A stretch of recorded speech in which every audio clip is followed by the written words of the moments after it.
नमस्कार बंधुरा केमन आछो तोमरा सबाई आशा करी सबाई खूब भालो आछो। शुभमिता ब्लगे सबाइके स्वागत जानाई।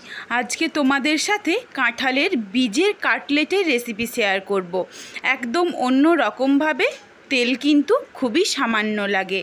এই রেসিপি একবার খেলে কিন্তু বারবার খেতে চাইবে। তবে আজকে আমি তোমাদের কিভাবে একদম সহজ পদ্ধতিতে তোমরা কাঁঠালের বীজ সাদা ধপধপে করে ফেলতে পারো সেই টিপসও শেয়ার করব। চলো রেসিপিটা কন্টিনিউ করতে থাকো, কেউ স্কিপ করো না, স্কিপ করলে অনেক কিছু মিস করে যাবে। এইখানে দেখো কাঁঠালের বীজগুলোকে আমি কত সুন্দরভাবে খুবই সহজে ছাড়িয়ে নিয়েছি।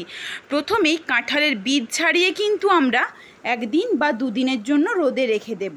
যদি তোমরা বেশি দিন রেখে ফেলো বীজটা, তখন যদি তোমাদের মনে হয় বীজটা শুকিয়ে গেছে, সেই ক্ষেত্রে তোমরা কি করবে, আমার মতো আমি কিন্তু এখানে বীজগুলো সারা রাত্রি জলে ভিজিয়ে রেখে দিয়েছিলাম। এরপর দেখো একটা ছুরির পিছন দিক দিয়ে একটু করে চাপ দিলেই বা হাতে করে ঘষলেও কিন্তু উঠে যাবে। তোমরা এটা চামচে করেও ছাড়িয়ে নিতে পারো খুবই সহজে। একদম কিন্তু তোমরা সাদা ধপধপে বীজ পেয়ে যাবে। দেখো আমি এখানে একটা শুকনো রেখেছিলাম তোমাদের দেখাবো বলে। দেখো শুকনোটা আমি কত সহজেই ছাড়িয়ে ফেলছি। খোসাটা দেখো একদম উপরে উঠে আসছে। রোদে দেখো শুকোনোর জন্য এইটা দেখো আমি জলে ভিজিয়েছিলাম বলে কতটা সুন্দর রয়েছে, আর একটা রোদে শুকিয়ে কিন্তু শক্ত হয়ে যায়। এই জন্য উপরের সাদা খোসাটা ছাড়িয়ে এক রাত্রি কিন্তু তোমরা একদম নর্মাল জলে ভিজিয়ে রেখে দিও। দেখো একদম সাদা ধপধপে হয়ে খোসাগুলো ছাড়িয়ে নিয়েছি। তোমরা কিন্তু এই বীজগুলোকে কুকারেও সিদ্ধ করতে পারো। আমি এখানে একটা পাত্রে জল দিয়ে ঢেকে 20 মিনিট মতো রাখলেই কিন্তু ভালোভাবে সিদ্ধ হয়ে যায়। এই জন্য আমি কুকারে আর সেদ্ধ করলাম না। এখানে দেখো সুন্দরভাবে সেদ্ধ হয়ে গেছে, আমি একদম কেটে তোমাদের দেখিয়ে দিলাম। এইদিকে কাঁঠালের বীজগুলোকে আমি এখানে একটা গ্রেডারে করে গ্রেড করে নিচ্ছি।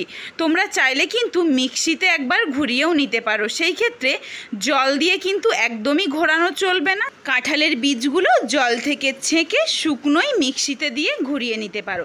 দেখো সুন্দরভাবে কিন্তু গ্রেড করে নিয়েছি। এরপর হাতে করে একটু চটকে চটকে মেখে নেব। মাখা হয়ে গেছে। এরপর এখানে মিডিয়াম সাইজের একটা পেঁয়াজ কুচি, তোমরা নিজেদের ঝাল অনুযায়ী কাঁচা লঙ্কাটা ব্যবহার করো। আর কাঁচা লঙ্কা কুচি দিয়েছি, আর দিয়ে দিলাম পরিমাণ মতো হলুদের গুঁড়ো, পরিমাণ মতো লবণ। এখানে আমি 2 টেবিল স্পুন বেসন দিয়ে দিচ্ছি। তোমরা চাইলে কিন্তু বেসনের পরিবর্তে ছাতুটাও ব্যবহার করতে পারো, ছাতুটাও কিন্তু খেতে খুবই ভালো লাগে। দিয়ে দিচ্ছি 1/2 টেবিল স্পুন জিরের গুঁড়ো, 1/2 টেবিল স্পুন ধনের গুঁড়ো দিয়ে খুব ভালোভাবে মেখে মিশিয়ে নিতে হবে সমস্ত উপকরণগুলো। এইখানে খুবই সামান্য সামান্য করে জল অ্যাড করতে হবে। এইটা কিন্তু মোটেই পাতলা করে দিলে চলবে না। দেখো আমি এখানে চামচে করে খুবই সামান্য করে করে জল অ্যাড করছি। দেখো একদম শক্ত শক্ত করে মেখে নিতে হবে। দেখো একদমই শক্ত শক্ত করে মেখে নিয়েছি। এরপর আমি কাটলেটের আকারে গড়ে নেব। আমি কিন্তু এখানে গোল গোল আর চ্যাপ্টা করেই গড়ছি। তোমরা চাইলে কিন্তু নিজেদের পছন্দ মতো শেপ যে কোনো দিতেই পারো। দেখো আগে খুব ভালোভাবে কিন্তু চেপে চেপে মুঠোটা করে তারপর গোল করে এইভাবে ঠিক আমরা যেমন আটার লেচি করি ওইভাবেই, আর চারিদিকে ঘুরিয়ে ঘুরিয়ে যাতে ধারগুলো সমান হয়ে যায় এই জন্য একটু একটু করে প্রেস করে চেপে দিলাম। ঠিক এইভাবেই কিন্তু বানিয়ে নিতে হবে সমস্ত কাটলেটগুলো। দেখো কাটলেটগুলো কিন্তু আমার সমস্ত রেডি হয়ে গেছে। এরপর কড়াই খুব ভালোভাবে গরম করেছি, দিয়ে দিলাম 3 টেবিল স্পুন সরষের তেল। সরষের তেলটা কিন্তু এখানে আমার একটু বেশি পড়ে গেছে, এইখানে তোমরা 2 টেবিল স্পুন সরষের তেল ব্যবহার করো। দেখো তেলটা খুব ভালোভাবে গরম হয়ে গেছে। এরপর লো টু মিডিয়ামে রেখে একে একে কাটলেটগুলো দিয়ে ভেজে নেব। একটু কিন্তু লালচে করে ভাজতে হবে, আর কাটলেট কিন্তু একটাও ভেঙে যাবে না তোমরা যদি এই পদ্ধতিতে কাটলেটগুলো বানিয়ে নাও। কাঁঠালের বীজ কিন্তু অনেকেই খায় না, ফেলে দেয়। তো এই কাঁঠালের বীজ দিয়ে কিন্তু আমি আগেও একটা রেসিপি শেয়ার করেছিলাম, আজকেও তোমাদের কাছে আরেকটা রেসিপি শেয়ার করলাম। একদমই অন্য রকম লাগবে খেতে। না ফেলে দিয়ে এইভাবে কিন্তু অবশ্যই বাড়িতে একবার কাঁঠালের বীজের কাটলেট ট্রাই করে আমাকে কমেন্ট করে জানিও। আমার এইটুকুই অনুরোধ রইল তোমাদের কাছে। 2 পিঠ লালচে করে ভেজে নেব। এক ব্যাচে আমি কিন্তু সমস্ত কাটলেট দিইনি, প্রথম ব্যাচে 5টা দিয়েছি, পরের ব্যাচে আবারও 5টা দেব।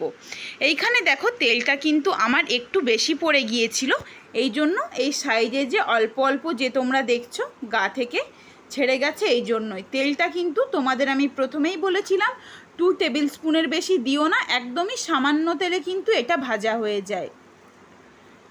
তো দেখো উল্টে পাল্টে একদম লালচে করে ভেজে নিয়েছি, এরপর তুলে রেখে দেব। এরপর বাকি যেটা রয়েছে সেটাও কিন্তু ভেজে নেব। দেখো আরেক ব্যাচ হবে, আরও রয়েছে 5টা।